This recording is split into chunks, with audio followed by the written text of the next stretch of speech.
أعوذ بالله من الشيطان الرجيم.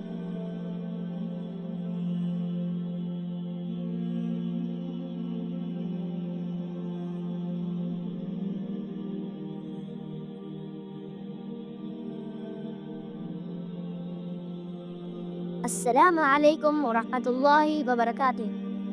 හිතවත් මිත්‍රවරුනි, මේ වීඩියෝ එක කරන්න හේතුව මගේ අක්කා ශුද්ධ වූ අල් කුර්ආනය සම්පූර්ණයෙන් කටපාඩම් කරා අවසන් කළ එම අවස්ථාව ගැන මගේ සතුට බෙදා ගැනීමටයි. මගේ සහෝදරිය හාජර් අපේ පවුලේ කාන්තාවන් අතර කුර්ආනය මනනය කළ පළමු හාෆිසාවරියයි. මා ඔබ සමගින් කාරුණිකව ඉල්ලා සිටින්නේ ඔබත් අල් කුර්ආනය මනනය කරන්න, මා වෙනුවෙනුත් பிரார்த்தனா කරන්න. எனவே யாரெல்லாம் ஹிஃபல் செய்கிறாங்களோ, யாரெல்லாம் குர்ஆனுடைய கருத்தை விளங்குறாங்களோ, யாரெல்லாம் அந்த குர்ஆனை தொடர்ச்சியாக ஓதிக்கொண்டே இருக்கிறாங்களோ, அந்த குர்ஆனோட தொடர்பு வைக்கிறாங்களோ, அவர்கள் எல்லாமே அல்லாஹ்வுடைய குடும்பத்தார்கள். அஊது பில்லாஹி மினஷ் ஷைத்தானிர் ரஜீம்.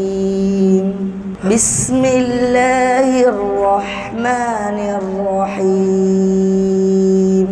فإن آمنوا بمثل ما آمنتم به فقد اهتدوا وإن تولوا فإنما هم في شقاق فسيكفيكهم الله وهو السميع العليم.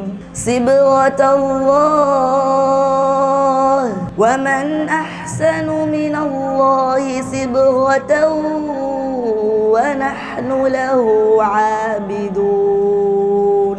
قل أتحاجوننا في الله وهو ربنا وربكم ولنا أعمالنا ولكم أعمالكم ونحن له مخلصون. أم تقولون إن إبراهيم وإسماعيل وإسحاق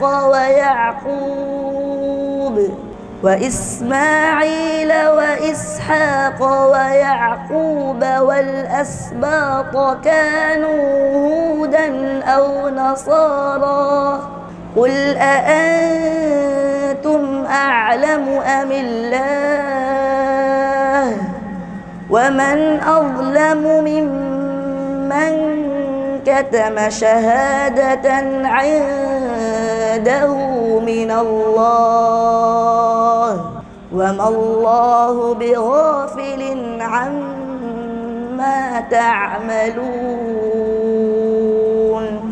تلك أمة قد خلت لها ما كسبت ولكم ما كسبتم ولا تسألون عما كانوا يعملون. صدق الله العظيم. முஹம்மத் ஹாஃபிஸ் பொதுவாகவே என்னுடைய பார்வையில் என்னுடைய மகன்தான். ஆனாலும் குடும்பம் என்ற அமைப்பில் எங்கிட்ட நீயத் தெரிஞ்சு ஓலைகளுக்கு பிறகு மதரசாக்கு அனுப்புவோம் என்று. உண்மையாகவே இல்லை, நான் மதரசாக்கு தான் போகணும், நான் ஸ்கூலை கண்டினியூ பண்ணாமல் மதரசாக்கு தான் போகணும் என்றது அவருடைய ஒரு ஆசை. ஏன்ற அனலைஸ் பிரகாரம் இவரை ஹிஃபுல் முடிக்க மாட்டார். வல்லாஹி செல்றேன், என்னை மன்னிச்சுக்கோங்க. நிச்சயமாக உஸ்தாத்மார்களுடைய பெரிய ஒரு துவா ஒன்று இருந்திருக்கு, அவருடைய ஒரு தெண்டிப்பும் இருந்திருக்கு. அந்த உஸ்தாத்மார்களோட வாழ்க்கையில் பரக்கத் செய்யட்டும். உஸ்தாத்மார்களுடைய துவா இல்லாமல், உம்மா வாப்பாவுடைய துவா இல்லாமல் உலகத்தில் யாருமே அடைஞ்சது. யாருடைய உள்ளத்தில் குர்ஆன் இருக்குதோ அந்த குர்ஆன் அவருடைய செயல் மூலமாக நிச்சயமாக வெளியே வரதான் செய்யும்.